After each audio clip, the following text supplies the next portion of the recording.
Friends नमस्कार, बीमा expert में आपका स्वागत है। जब भी कोई इंश्योरेंस एडवाइज़र आपको यूलिप प्लान्स के बारे में बताते हैं तो वो आपको कई तरह के फंड्स के बारे में भी बताते हैं, जैसे बैलेंस फंड ले लीजिए, बॉन्ड फंड में आपका इन्वेस्टमेंट सिक्योर रहेगा, इत्यादि इत्यादि।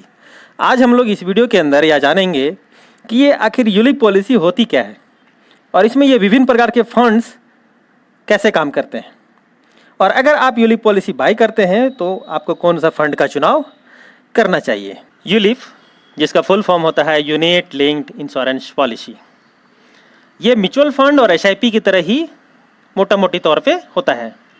जो फ़र्क होता है, बेसिक फ़र्क वो ये होता है कि इसमें आपको इन्वेस्टमेंट के साथ साथ आपका लाइफ कवरेज भी इस पॉलिसी के अंदर आपको मिलता है।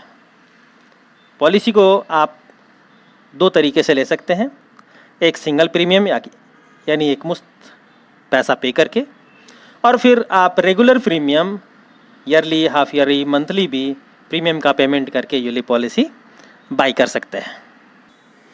सिंगल प्रीमियम के अंदर आपका एक टर्म होगा, वह टर्म जब पूरा होगा तो आपके यूलिप पॉलिसी की मैच्योरिटी होगी। उसी तरीके से रेगुलर प्रीमियम में भी एक पीपीटी होगा, प्रीमियम पेइंग टर्म, और यह प्रीमियम पेइंग टर्म ख़त्म होने के बाद फिर उस समय जो आपके इन्वेस्टमेंट का जो फंड वैल्यू होगा वो आपको मैच्योरिटी के रूप में मिलेगा। किसी किसी पॉलिसी में रेगुलर प्रीमियम में आपकी पीपीटी कम होती है, फिर कुछ साल, 2 साल, 4 साल, 5 साल आपके पीपीटी ख़त्म होने के बाद आपकी पॉलिसी चलती रहती है, और फिर वो समय पूरा होने के बाद जो है आपका मैच्योरिटी आपको मिलता है। मैच्योरिटी में जो भी फंड वैल्यू उस समय होगा यही आपकी मैच्योरिटी होती है। अब ये जानना ज़रूरी है, जो सबसे इम्पोर्टेंट चीज़ है यूलिप में वो ये है कि इसमें कितनी तरह के फंड्स का ऑप्शन हमें मिलता है और उन सारे फंड्स में बेसिक फ़र्क क्या होता है। आइए हम लोग इसको देखते हैं। जैसा आप देख रहे हैं, ये 3 ऑप्शंस हैं जहां आपके यूलिप पॉलिसी के जो पैसे होते हैं उसका इन्वेस्टमेंट किया जाता है। जो पहला ऑप्शन होता है वो है गवर्नमेंट सिक्योरिटीज़, गवर्नमेंट बॉन्ड। जो दूसरी तरह का इन्वेस्टमेंट ऑप्शन होता है किसी भी इंश्योरेंस कंपनी के पास, वो होता है मनी मार्केट इंस्ट्रूमेंट्स, जैसे short term investment, short term fixed deposit etcetera. और जो तीसरा होता है वो होता है इक्विटी मार्केट, स्टॉक मार्केट जिसे हम कहते हैं। अब चाहे आप किसी भी तरह का कोई भी फंड का चुनाव क्यों ना कर लें, यही 3 ऑप्शंस हैं, गवर्नमेंट सिक्योरिटीज़, उसके बाद मनी मार्केट इंस्ट्रूमेंट्स और इक्विटी मार्केट, जहां आपके पैसे को लगाया जाएगा। लेकिन उसमें कितने % आपके इन्वेस्टमेंट का किस ऑप्शंस में डाला जाएगा, वहीं पे फ़र्क होता है ये bond fund, secure fund, balance fund और इक्विटी फंड का। आइए इसको देखते हैं। जो पहला फंड होता है उसे हम लोग कहते हैं बॉन्ड फंड, कहीं कहीं इसे कंजर्वेटिव फंड भी कहा जाता है। इसमें जो गवर्नमेंट सिक्योरिटीज़ और गवर्नमेंट बॉन्ड में आपके पैसे हैं उसका 60%, उस फंड का 60% जो है वो गवर्नमेंट सिक्योरिटीज़ और गवर्नमेंट बॉन्ड में डाला जाता है। और मनी मार्केट इंस्ट्रूमेंट जैसे शॉर्ट टर्म इन्वेस्टमेंट में 40% तक किया जा सकता है। वहीं इक्विटी मार्केट में इन्वेस्टमेंट नील होता है। यही कारण है कि बॉन्ड फंड, कंजर्वेटिव फंड को सेफ फंड माना जाता है और इसमें जो रिस्क होता है वो लो रिस्क इन्वेस्टमेंट कहा जाता है। जो दूसरा तरह का फंड है वो है सिक्योर फंड, जैसा आप यहाँ देख रहे हैं, जिसे किसी किसी इंश्योरेंस कंपनी के अंदर ब्लू चिप फंड भी कहते हैं। सिक्योर फंड में गवर्नमेंट सिक्योरिटी और गवर्नमेंट बॉन्ड में आपका जो पैसा होता है उसका करीब 45%, 45% इन्वेस्ट किया जाता है। वहीं मनी मार्केट इंस्ट्रूमेंट्स में 40% तक इन्वेस्ट किया जा सकता है, और इक्विटी मार्केट में आपके कुल रकम का करीब करीब 15% डाला जाता है। और इस प्रकार सिक्योर फंड को लो टू मीडियम रिस्क इन्वेस्टमेंट कहते हैं। वहीं जो तीसरा फंड है जिसे हम कहते हैं बैलेंस फंड, बैलेंस फंड में गवर्नमेंट सिक्योरिटी और गवर्नमेंट बॉन्ड में 30% का इन्वेस्टमेंट किया जाता है। जैसे अगर आपने 1,00,000 रुपया इन्वेस्ट किया है तो 30,000 रुपया जो है वो करीब आपके गवर्नमेंट सिक्योरिटीज़ में जाएगा। वहीं मनी मार्केट इंस्ट्रूमेंट्स में 40% तक का इन्वेस्टमेंट किया जा सकता है कुल रकम का, और इक्विटी मार्केट में 30% लगाया जाएगा। और इस प्रकार से ये जो इन्वेस्टमेंट होता है उसको मीडियम रिस्क वाली फंड वाली इन्वेस्टमेंट कहते हैं। किसको? बैलेंस फंड को।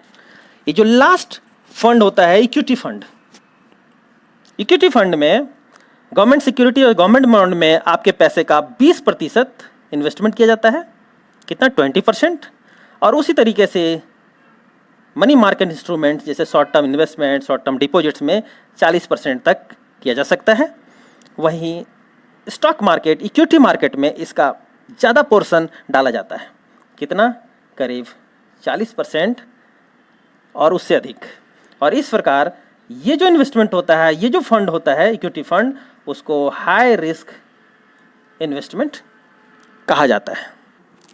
अर्थात हमने ये देखा कि चाहे आप किसी भी फंड का चुनाव अपने यूलिप प्लान्स के लिए क्यों ना करें, ये जो मनी मार्केट इंस्ट्रूमेंट्स है, short term investment, short term deposits, उसमें जो आपका इन्वेस्टमेंट होगा वो करीब करीब सेम ही रहेगा, वही 40% के आसपास किसी भी फंड में, चाहे बॉन्ड फंड लें, सिक्योर फंड लें, बैलेंस फंड लें या इक्विटी फंड लें। फ़र्क कहाँ होता है कि ये जो गवर्नमेंट सिक्योरिटी और गवर्नमेंट बॉन्ड जो होते हैं, जिसे हम सेफ इन्वेस्टमेंट कहते हैं, उसमें अगर हमारा परसेंटेज ऑफ इन्वेस्टमेंट घटता है तो वह इक्विटी मार्केट में ज़्यादा लगता है। और यही कारण है कि यह इक्विटी मार्केट में पैसा ज़्यादा लगने के कारण यहाँ रिस्क अधिक होता है, तो गेन के चांसेस भी अधिक होते हैं। अब आइए हम लोग देखते हैं कि यूलिप प्लान में कुछ चार्जेस भी हमारे लगते हैं। वो कौन कौन से चार्जेस हैं जो लगाए जाते हैं हमारे इन्वेस्टमेंट के ऊपर। जैसा कि आप यहाँ देख रहे हैं, ये कुछ चार्जेस हैं जो आपके यूलिप प्लान में आपके इन्वेस्टमेंट के ऊपर लगाए जाते हैं। जिसमें जो पहला चार्जेस होता है वो होता है एडमिनिस्ट्रेशन चार्जेस। जब भी आप कोई यूलिप पॉलिसी लेते हैं तो आपके उस पैसे से का कुछ परसेंटेज जो है एडमिनिस्ट्रेशन चार्जेस के रूप में काटा जाता है, जो नॉर्मली 2 से 3% होता है। और उसके बाद आपका प्रीमियम एलोकेशन चार्ज होता है। यह प्रीमियम एलोकेशन चार्ज भी वही 3 से 4% के बीच का होता है, जो पॉलिसी टू पॉलिसी और प्लान टू प्लान वैरी कर सकता है। एक स्विच चार्ज होते हैं। स्विच चार्ज का मतलब क्या हुआ कि अगर आपने कोई एक फंड का चुनाव किया और आपको लगता है कि इस फंड से ज़्यादा रिटर्न हमें जो है वो दूसरे फंड में, जैसे आपने अगर यदि बॉन्ड फंड का चुनाव किया है और आपको लगता है कि सिक्योर फंड में हमारा जो है वो रिटर्न बेहतर हो सकता है, तो आप अपने पैसे को, आप अपने इन्वेस्टमेंट को बॉन्ड फंड से सिक्योर फंड में स्विच कर सकते हैं। और उसके स्विच के लिए कुछ चार्जेस होती है। नॉर्मली यहाँ 3 से 4 स्विचेज जो है वो फ्री होता है। और उसके बाद 100 रुपया से लेकर, अलग अलग पॉलिसी में अलग अलग हो सकता है, 100 रुपये से लेकर के जो है 400 रुपये तक का स्विचेज चार्जेस होता है।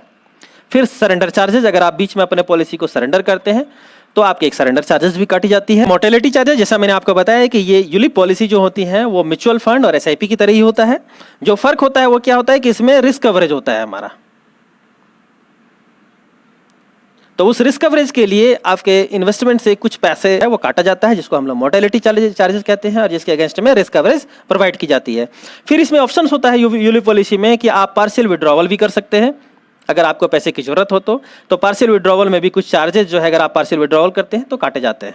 दोस्तों, तो इस प्रकार मेरी एक कोशिश थी कि मैं आपको unit linked insurance policy, ULIP policy क्या होती है, ये कैसे काम करता है, इसमें अलग अलग फंड्स क्या होते हैं और उन फंड्स के बीच का क्या फ़र्क होता है, ये मैं आपको बता पाऊँ।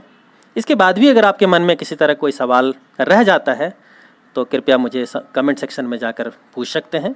साथ ही इस वीडियो को अपने कुछ लोगों के साथ शेयर भी ज़रूर करें ताकि उन्हें भी unit linked insurance policy, ULIP policy के बारे में जानकारी प्राप्त हो सके। समय देने के लिए आपका बहुत बहुत धन्यवाद। Thank you very much.